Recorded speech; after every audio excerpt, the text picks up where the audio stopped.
Hello, good evening, everyone. My name is Coach Moloy Chakravorty, and I am a business growth coach with Action Coach. So, my company name is Beyond Red Ocean Consulting, and good to be back after a while.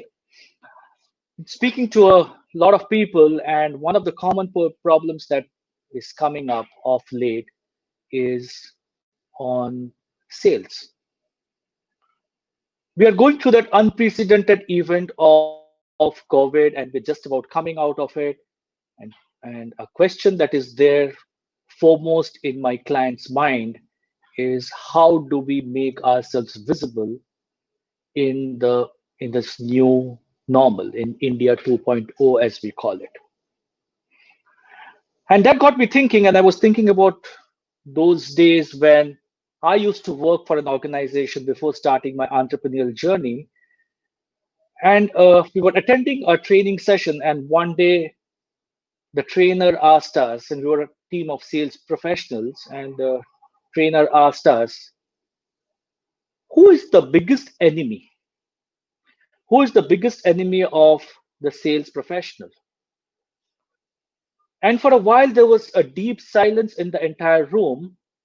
And then slowly answers started coming one by one. And one of them said, high price. The second person said, the uncertain customer. The third person spoke about how his own products and services were low. The fourth person even went on to say the decision making staff around the customer, and a bunch of other responses that kept on coming. After listening to all those responses for a while, the trainer started giving his thought process, uh, and he said very interestingly, and this is something that I'll never forget. And it was just just the start of the internet era. And he said, it's the internet. And he said that in the last 2 decades, the internet has started eating into the salesperson's job.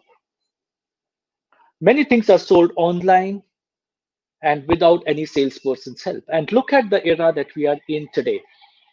We are in that era of post COVID where we are just about starting. And we are facing a very similar situation where most of the products that we even buy for our personal consumption is being brought through the online model. There are situations where even high ticket items like a 50-inch television set, a high profile phone, ACs, refrigerators, dishwashers are all being bought through the online portal. And these can be done if we have a great website and a great e-commerce, and many organizations are having that. So there is a huge advantage of selling on the internet. The cost structures have come down significantly for organizations who are on the e-commerce platform. You don't have opening or closing hour. The internet is open 24 hours. Somebody wants to buy it at midnight. There is a retail shop out there, which is the internet. It works 365 days without taking any sick leaves. The internet does not have an attitude. It does not have a stomach ache. It does not have a headache. It does not complain about public transport, nothing of that sort. And people from any part of the world can buy anything. And because there is so much option available on the internet is transparent. But if that is the reality, ladies and gentlemen, have you ever wondered why the salesperson is still required? Why are organizations still hiring sales professionals? Why are great organizations going to the great management institutes and looking for sales professionals? Have you wondered? And have you also wondered why sales professionals are not sticking with you, are not sticking around? I was talking to this customer the other day, and he told me that he's struggling to find a good salesperson. The first salesperson left him within 2 days. The second salesperson went for a customer visit outside the city and didn't come back. The third salesperson sitting in the office but not having high productivity. And this customer of mine is skeptical, scared of letting the salesperson go, because if he goes, who will replace him?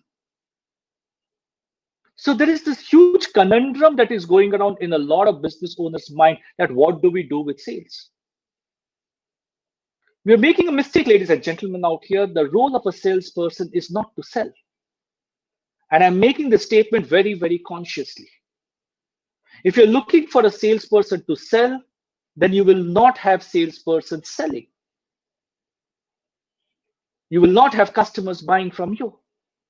Your salesperson's role is not to sell, but to be a solution provider.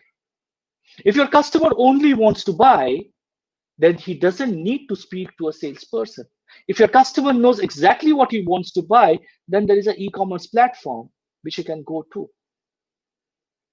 We have to appreciate that the role of a salesperson has changed, and as business owners, it is time our mind changes to the new reality that my salesperson is not there to sell.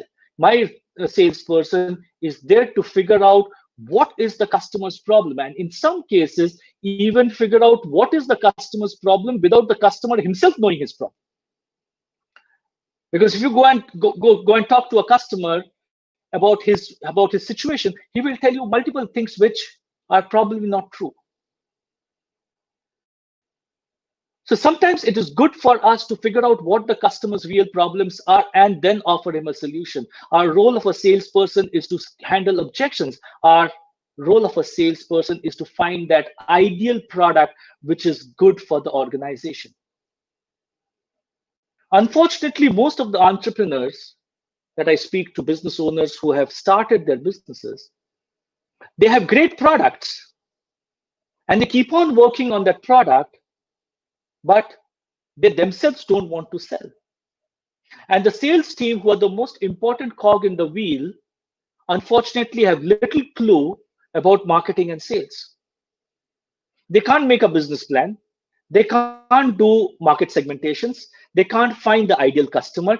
They can't move from the features and the advantages of the product to the benefits and the values of the product, and hence they can't find a solution.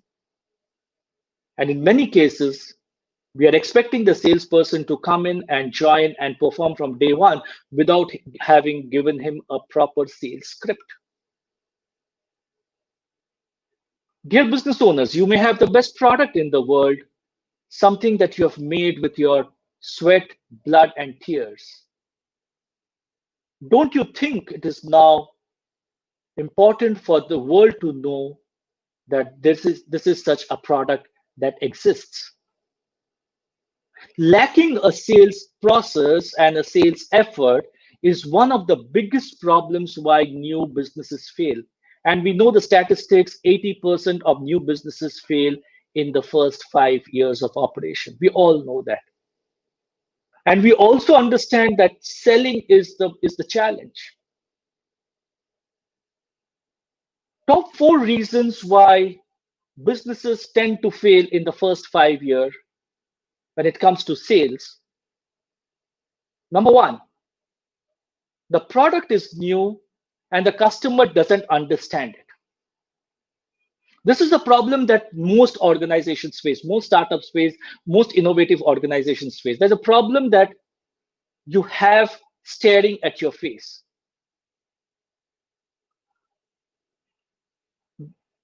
Unfortunately, again in the Indian context and also in the global context, many of the existing business owners don't trust the startups. They don't care about what businesses you had in the past, what kind of professions you had in the past, what was your corporate background in the past. They don't care.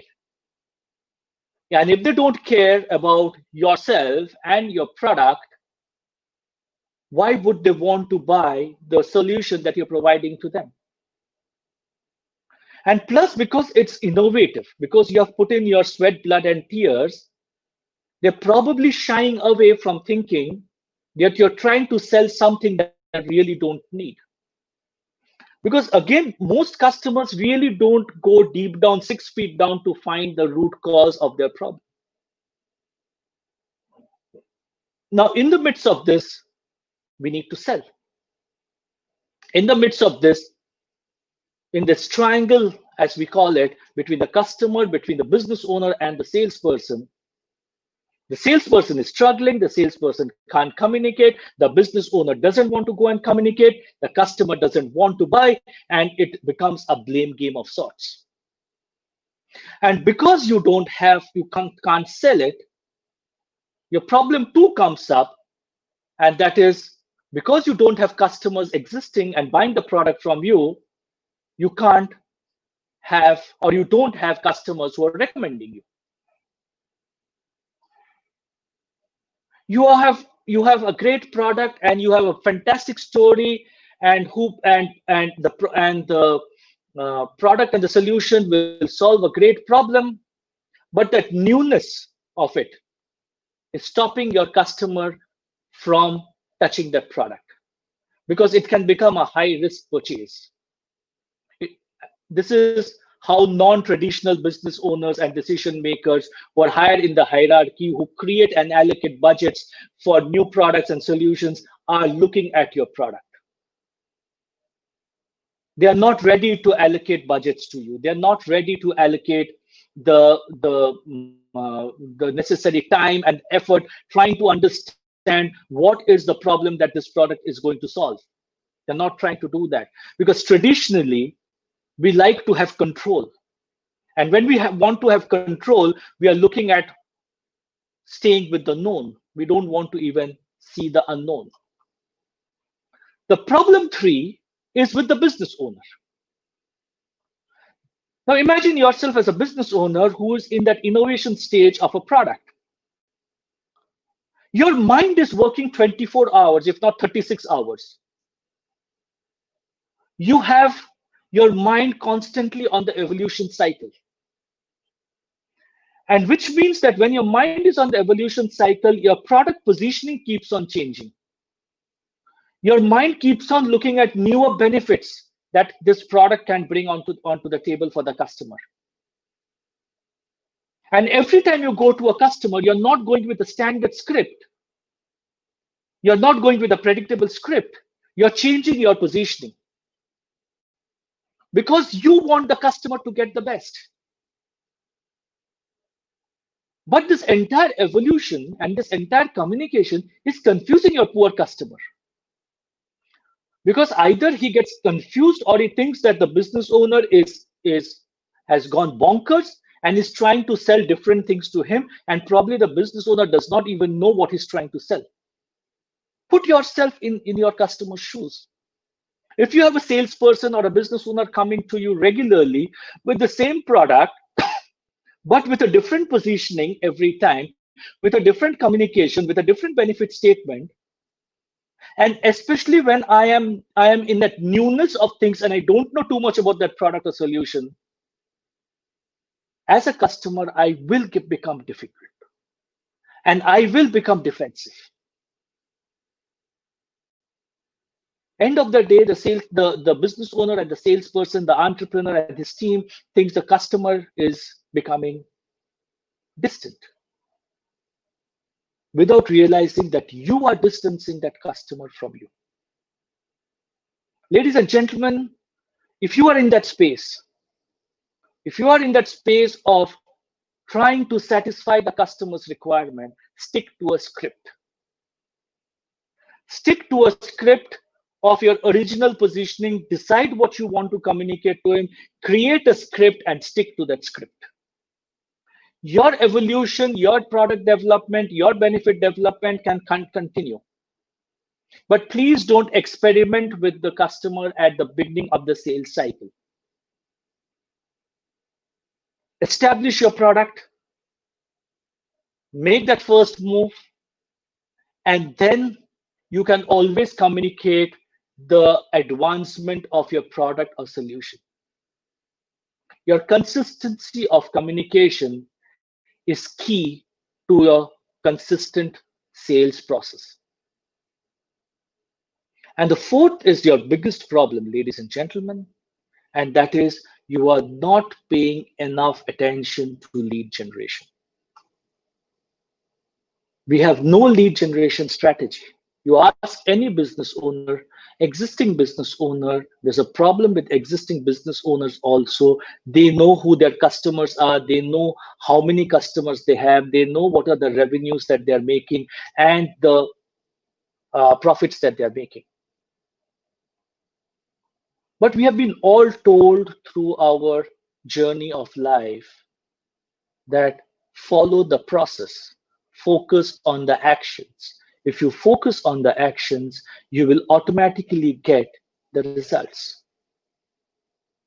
But by focusing on the number of customers, focusing on the revenue, focusing on the profits, you are focusing only on outcomes. And as a business owner and as the head of sales, if you're focusing on the outcomes, who is focusing on the actions? Because your consistent action will only bring you consistent result. Otherwise, we get into that feast and starvation cycle. 1 month we sell very high, and the second month we can't sell. The feast and starvation cycle will continue. We don't want any of our business owners to get into that cycle. You should have a consistency of outcomes, consistency of cash flows, consistency of sales. Your best friend or your drinking partner who's working in the large MNC probably doesn't need your product, no matter how good the product is. You need to find your customer who wants your product, who needs your product, or within whom you can create that want of that product because you know that there is a problem that your product can satisfy. You can spend a lot of money buying a cheap database, but it probably do more harm than good. You will quickly realize that the emails and the phone numbers and the customer names are don't even exist. You will quickly realize that you have wasted probably a month or so sending out emails to customers who don't exist. The bounce rates will be high. If we don't have a lead generation strategy, this is what will happen to us. Because the higher the lead generation strategies, more the possibility of your conversion. And today, ladies and gentlemen, it is the cheapest time to do marketing. You don't have to budget for an expensive participation in an exhibition. You don't even have to budget for a networking event. You don't even you have to probably, but you don't even have to budget for such a great deal on your salesperson's travel and meeting the customer. Today, it's all about digital. You need to get into that visibility, influence, and trust cycle.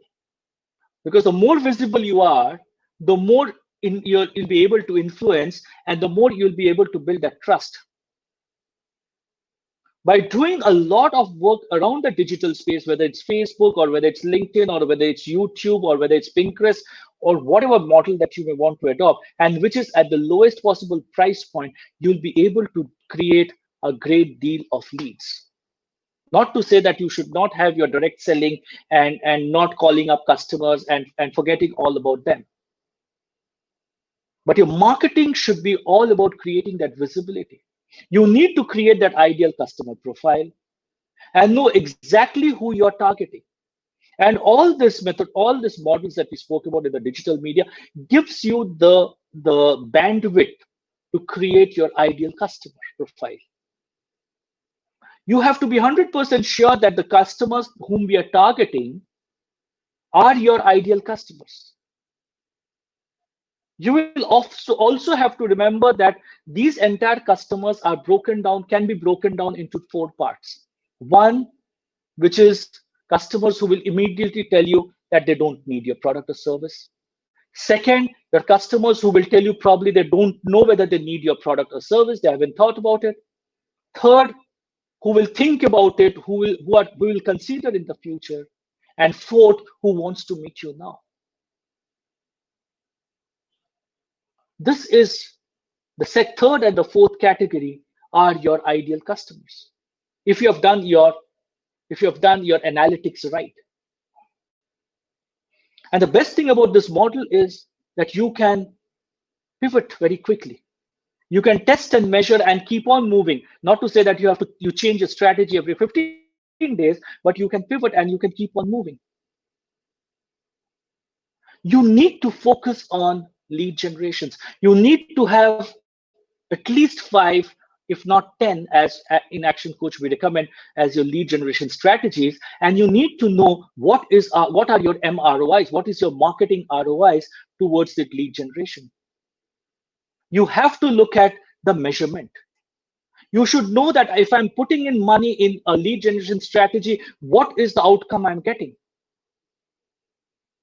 We have seen for many, many years, organizations have pumped in money into a particular lead generation strategy and have no outcome. It's money down the drain. It's money which could have straight gone and hit your profit margins. It's all down the drain. Only if you're taken that money and funding and put it into those lead generation strategies, which has given you the results. This is the key to a successful business. This is the key to finding your right customers. You have to do the lead generation yourself. Please don't depend on anybody else.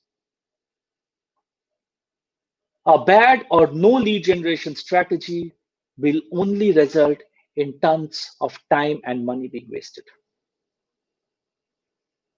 Ladies and gentlemen, you have done the hard work. You have given up your career to probably come and pursue your dreams. You have developed an ideal product. You have developed your ideal solution. Now it is time to sell. It is time to start living your dreams. It's time to get into action. Thank you so much for your time.